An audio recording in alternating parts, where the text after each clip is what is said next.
Okay, now I will explain the kNearest method. That is the method that will be run. This is a class that will have all the programming that will be run after we run the k-means.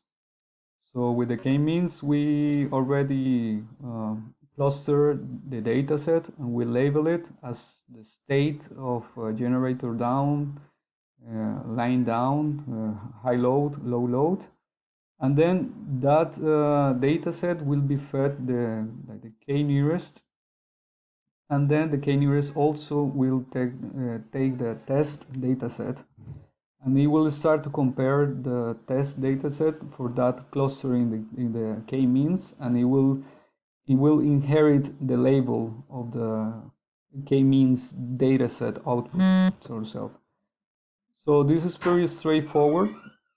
In the kNearest clustering, we have two tables. The table one in this case will be the table already clustered. That is the table that we have from the k-means. And we have now the table two, that is the table to cluster, that is the test one. Okay. So what we are doing here is that we are taking each object of the table to cluster and we are comparing with all the objects of the table that is already clustered, and we are calculating the Euclidean distance. And after calculating all the Euclidean distances between that object of the table to cluster with the table already clustered, we sort that table. Yeah? And then we select that sorted table. We select the first 3, 4, or 5 the 5 elements that has labelings that has the many of the counts. Sort of saying, this kNear number for our program is selected by the user.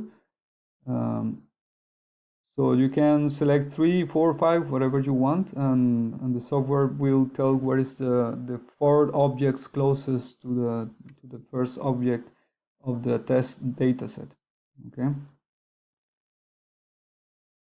So after we sorted out and we selected the number of the objects that is closest to the first object of the test set, what we are going to do is counting how many times the label is repeated, and then we are giving a confidence of interval that it will say that, for example, if we selected the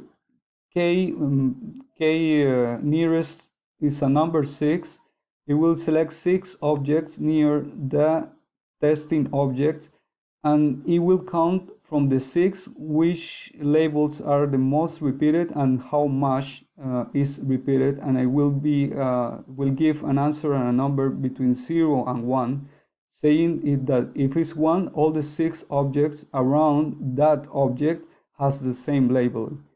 If one of the objects has a different label, the confidence interval will start to decrease. So this is practically what it's saying is counting the classes, that is the name of the labeling, and then we are doing the ratio, that is the confidence interval, that will say a number between 0 and 1. So after running these loops with all the data sets, it will finish and we have a complete sorted and labeled table.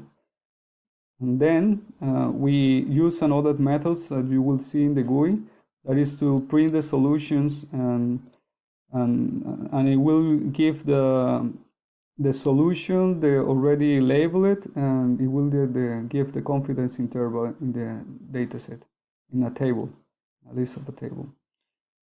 And that's it.